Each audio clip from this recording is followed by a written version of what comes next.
सिर्फ 10,000 रुपए से शुरुआत करके कोई इंसान 4 लाख करोड़ रुपए की कंपनी खड़ी कर सकता है क्या? सुनने में लगता है ना कि कोई फिल्मी कहानी होगी, लेकिन ये पूरी तरह सच है। क्योंकि दिलीप सांघवी की कंपनी सन फार्मा न सिर्फ भारत की सबसे बड़ी फार्मास्यूटिकल कंपनी है, बल्कि यह दुनिया की भी सबसे भरोसेमंद ड्रग कंपनीज में गिनी जाती है। शायद यही वजह है कि वॉल्नी, रिवाइटल, पेप्फिज और चेरिकोप जैसी दवाइयों ने हर किसी की मेडिसिन बॉक्स में अपनी एक परमानेंट जगह बना ली है।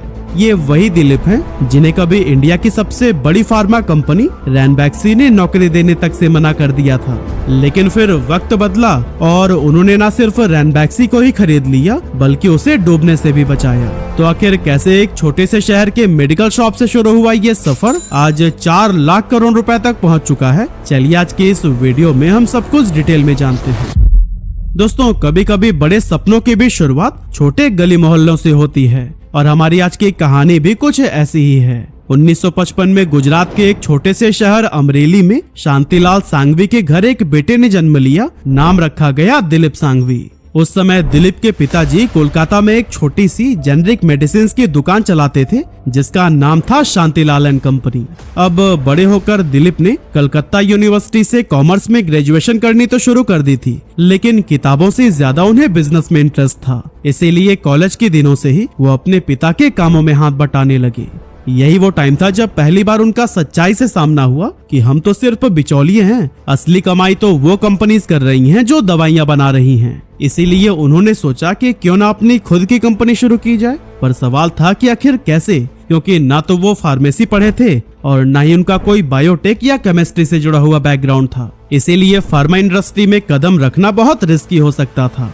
ऐसे में दिलीप ने सोचा कि पहले इस फील्ड में काम करके थोड़ा एक्सपीरियंस ले लेते हैं, फिर उसके बाद से अपनी कंपनी की शुरुआत करेंगे। इस काम के लिए उन्होंने उस टाइम की बहुत ही पॉपुलर फार्मा कंपनी रैनबैक्सी में जॉब के लिए अप्लाई कर दिया। उन्हें पूरी उम्मीद थी कि वहाँ कोई एंट्री लेवल जॉब तो मिल ही जाएगी, क्योंकि रिज्यूमे में उन्होंने अपनी कॉमर्स डिग्री का जिक्र किया था, साथ ही अपने होलसेल बिजनेस के एक्सपीरियंस का भी हवाला दिया। लेकिन रैनबैक्सी ने फार्मा डिग्री और टेक्निकल बैकग्राउंड न होने की वजह से उन्हें रिजेक्ट कर दिया।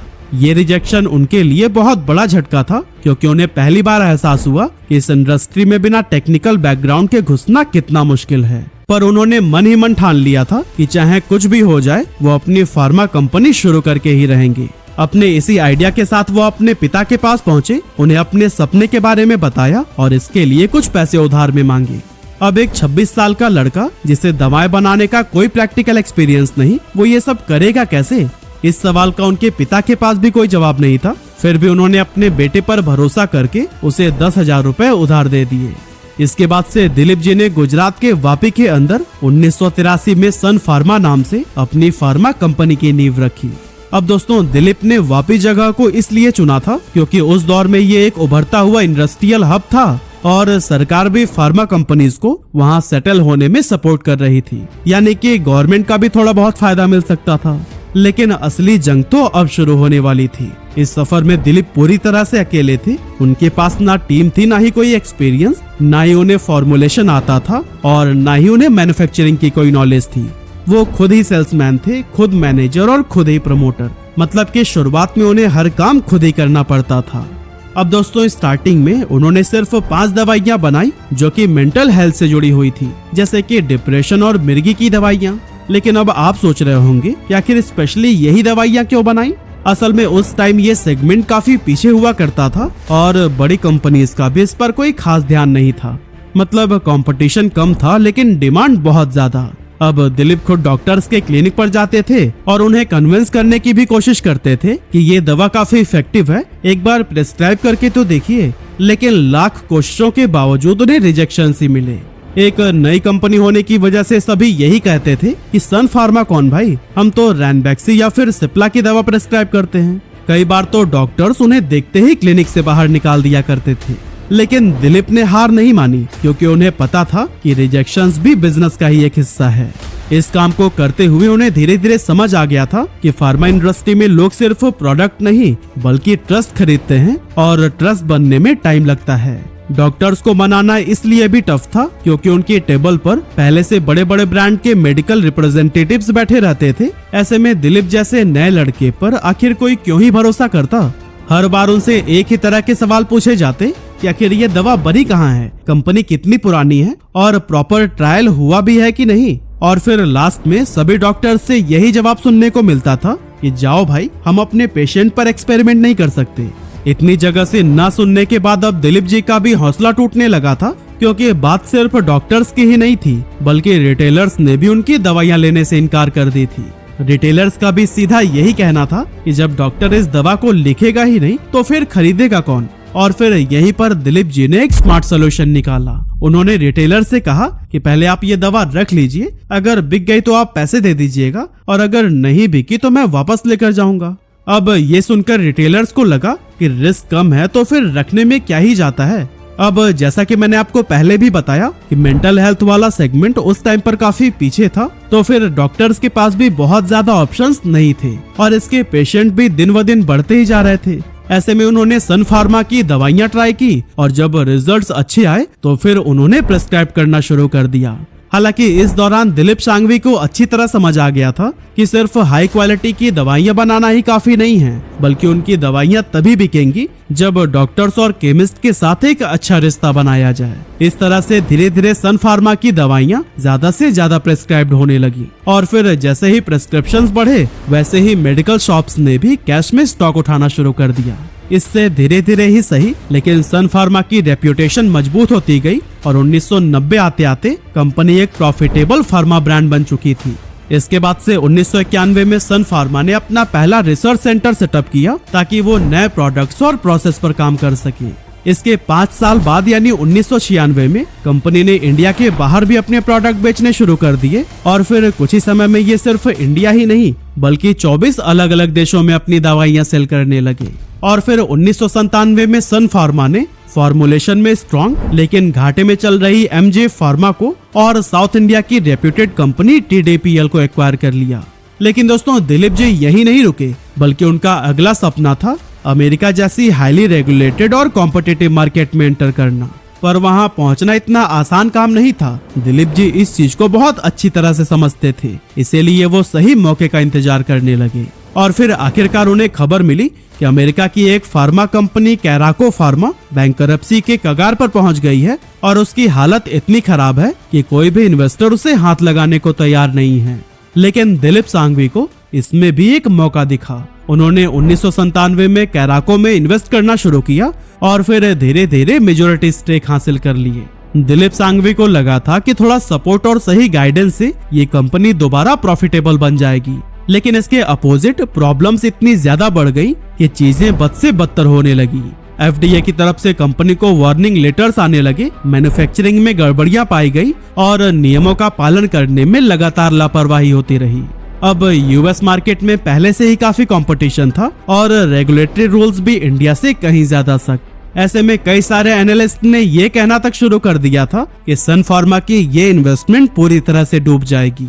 लेकिन दिलीप शांघवी ने हार नहीं मानी। उन्होंने धीरे धीरे करके कैराको की सारी मैन्युफैक्चरिंग यूनिट्स को यूएस एफडीए के नियमों के मुताबिक तैयार करना शुरू किया। इंडिया से एक्सपीरियंस साइंटिस्ट भेजे गए और दिलीप जी खुद अमेरिका जाकर ऑपरेशंस को काफी करीब से मॉनिटर करने लगे। उनके लिए ये प्रोजेक्ट बहुत इंपॉर्टेंट था, क्योंकि अगर वो यूएस मार्केट में पास हो गए तो फिर दुनिया के किसी भी कोने में पास हो सकते हैं। इसीलिए दिलीप जी और उनकी टीम ने कंपनी को फिर से खड़ा करने में अपनी जी जान लगा दी और फिर आखिरकार लगातार कई सालों तक लॉसेस सहने के बाद कैराको की कंडीशन में सुधार आने लगा और कंपनी ने प्रॉफिट कमाना शुरू कर दिया। समय के साथ इसने एफडीए की नियमों के अकॉर्डिंग अपने प्रोसेस को बेहतर किया और फिर धीरे धीरे अमेरिका में एक भरोसेमंद जेनरिक दवाओं के सप्लायर के रूप में अपनी पहचान बना ली। 2005 तक सन फार्मा देश की 5वीं सबसे बड़ी फार्मा कंपनी बन चुकी थी, लेकिन उनकी असली कामयाबी 2007 में दिखी जब psychiatry, neurology, cardiology, diabetology, ophthalmology और आर्थोपेडिक्स जैसे 6 क्रिटिकल थेरेप्यूटिक एरियाज में नंबर 1 पर वो पहुंच गए। इसी दौरान यानी फाइनेंशियल ईयर 2007-8 में कंपनी की नेट सेल में 57% तक की ग्रोथ देखी गई। लेकिन जो चीज सबसे ज्यादा चौंका देने वाली थी वो थी उनकी इंटरनेशनल जर्नी, क्योंकि अब उनकी 55% से भी ज्यादा सेल ग्लोबल मार्केट से आने लगी थी। अमेरिका से लेकर रशिया और अफ्रीका तक सन फार्मा का नाम एक भरोसेमंद जेनरिक ड्रग सप्लायर के तौर पर उभरने लगा था।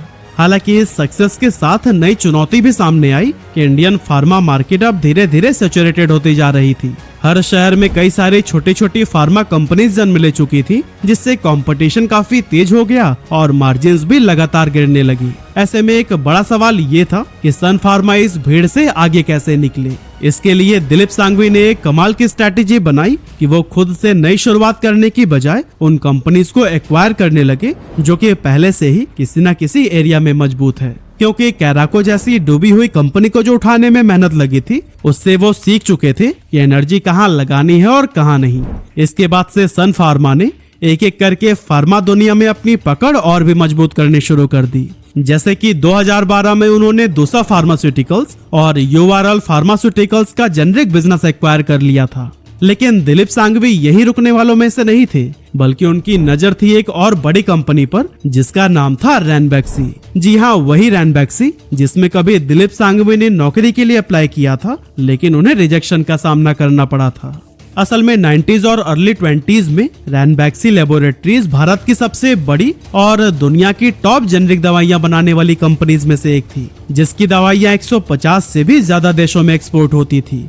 हजारों एम्प्लॉय इसमें काम करते थे, बड़ी बड़ी रिसर्च लैब थी और ये एक ऐसा ब्रांड था जिस पर पूरे भारत को गर्व था। लेकिन साल 2004 से लेकर 2013 के बीच में चीजें काफी बिगड़ने लगी, क्योंकि रैनबैक्सी के एक एम्प्लॉय दिनेश ठाकुर ने सबूतों के साथ बताया कि कंपनी कैसे डेटा को मैनिपुलेट कर रही है, इनकम्प्लीट रिपोर्ट्स बताती है और घटिया क्वालिटी के ड्रग्स एक्सपोर्ट करती है।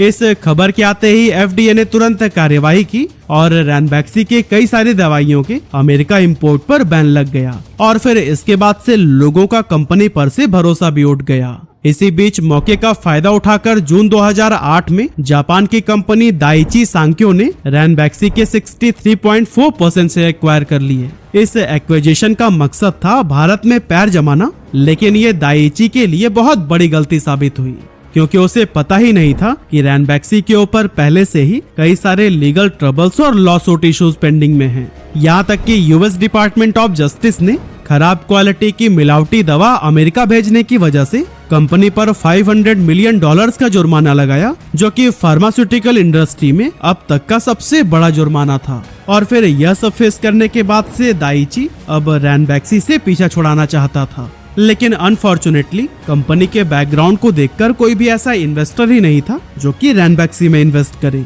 लेकिन फिर उसी समय दिलीप सांघवी सामने आए और साल 2014 में इन्होंने रैनबैक्सी को 22,000 करोड़ रुपए यानी लगभग $4 बिलियन में एक्वायर कर लिया। ये भारत में उस समय का सबसे बड़ा फार्मा एक्विजिशन था और इसके साथ ही सन फार्मा इंडिया की लार्जेस्ट और दुनिया की 5th लार्जेस्ट फार्मा कंपनी बन गई। अब दोस्तों, सन फार्मा ने रैनबैक्सी को खरीद तो लिया था, लेकिन उसे दोबारा खड़ा करना भी एक बहुत बड़ा चैलेंज था। इस टाइम पर रैनबैक्सी के 4 बड़े प्लांट्स को अमेरिका में दवाइयां बेचने की इजाजत ही नहीं थी, क्योंकि वह वहां के नियमों को फॉलो नहीं कर रहे थे। इसीलिए दिलीप सांघवी हर हफ्ते उन प्लांट्स पर जाकर बारीकी से रिपोर्ट देखते और प्रॉब्लम को समझने की कोशिश करते थे। लेकिन इससे पहले कि चीजें सुधरती, कंपनी के एम्प्लॉयज की तरफ से आने वाली शिकायतें भी बढ़ने लगी। असल में सन फार्मा और रैनबैक्सी के एम्प्लॉयज अलग अलग सोच और कल्चर से थे, इसीलिए दोनों में टकराव होने लगे। और फिर इस प्रॉब्लम को सॉल्व करने के लिए एचआर को एक नया स्ट्रक्चर बनाना पड़ा। कई सारे सीनियर्स को हटाया गया और टीम को फिर से सेटअप किया गया ताकि सभी एक ही डायरेक्शन में काम कर पाएं। इसके बाद से एक और बहुत बड़ी चुनौती थी डॉक्टर्स और जनता का भरोसा जीतना, क्योंकि कई सारे डॉक्टर्स रैनबैक्सी की दवाइयां लिखना बंद कर चुके थे और कुछ तो खुले तौर पर इसका विरोध भी कर रहे थे। अब दोस्तों, ये सब देखते हुए दिलीप सांघवी ने फैसला लिया कि धीरे धीरे रैनबैक्सी का नाम सन फार्मा में मिला दिया जाएगा ताकि उसकी एक भरोसेमंद इमेज बन सके। इन्हीं सभी कोशिशों की वजह से 2-3 साल के बाद आखिरकार एफडीए ने बैन हटाना शुरू कर दिया। प्लांट्स को दोबारा मंजूरी मिल गई, डॉक्टर्स भी फिर से सन फार्मा की दवाएं प्रेस्क्राइब करने लगे और कंपनी का रेवेन्यू भी तेजी से बढ़ने लगा। अब इस कामयाबी के बाद सन फार्मा ने स्पेशलिटी ड्रग्स के सेगमेंट में उतरने का फैसला लिया। ये दवाइयां आम डिसीजेस के लिए नहीं बल्कि सीरियस बीमारियों के लिए होती हैं, जैसे कि कैंसर या फिर HIV का एग्जाम्पल आप ले सकते हैं।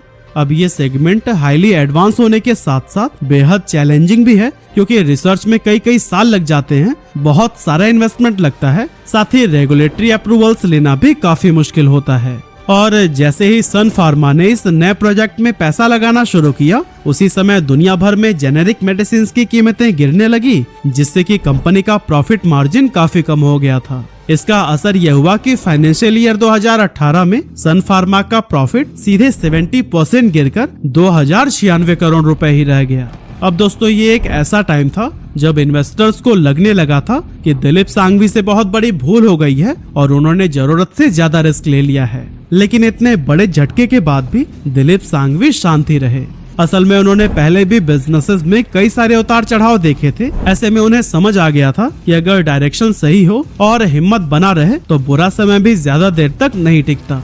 इस दौरान वो कंपनी की पूरी स्ट्रैटेजी को धीरे धीरे फिर से तैयार करने लगे और फिर 2018 में सन फार्मा ने पहली बार स्पेशलिटी ड्रग्स को मार्केट में उतारा। लेकिन दोस्तों, सिर्फ दवा बना लेना ही काफी नहीं था, बल्कि उसे मार्केट में एक्सेप्टेंस दिलवाना भी सबसे बड़ी चुनौती थी, क्योंकि ये दवाएं सीरियस बीमारियों के इलाज के लिए होती हैं, जिन पर डॉक्टर्स भी बहुत सोच समझकर भरोसा करते हैं। इसीलिए सन फार्मा ने एग्रेसिवली मार्केटिंग करने की बजाय डॉक्टर्स के साथ में भरोसा बनाना शुरू किया। वो उनके डाउट्स को सुनते, साइंटिफिक पेपर्स और ट्रायल डेटा के जरिए दवा के असर को समझाते, साथ ही इसके क्या साइड इफेक्ट्स हो सकते हैं, कौन से पेशेंट्स को ज्यादा फायदा होगा, इंटरनेशनल ट्रायल्स में क्या परफॉर्मेंस रही, इस तरह की सभी रिपोर्ट्स को ट्रांसपेरेंसी के साथ में दिखाया जाता। और फिर धीरे धीरे इन दवाओं की सेल्स बढ़ने लगी, जिसका नतीजा ये हुआ कि फाइनेंशियल ईयर 2023 में सन फार्मा ने 43,279 करोड़ रुपए यानी अब तक का सबसे बड़ा रेवेन्यू रिकॉर्ड किया।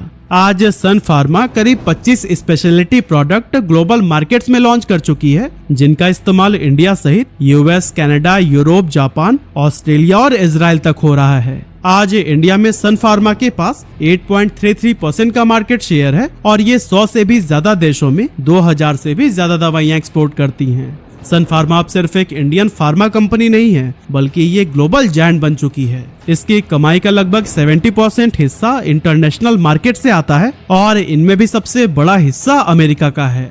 सन फार्मा के दुनिया भर में 40 से भी ज्यादा मैन्युफैक्चरिंग प्लांट्स हैं, जो कि India, USA, Canada, Brazil, Hungary, Israel, Egypt, south Africa और बांग्लादेश जैसे देशों में फैले हुए हैं। कंपनी का मार्केट कैपिटलाइजेशन 4 ट्रिलियन रुपीस से भी ज्यादा हो चुका है और यह यूएसए के जेनरिक ड्रग मार्केट में टॉप 5 प्लेयर्स में शामिल है।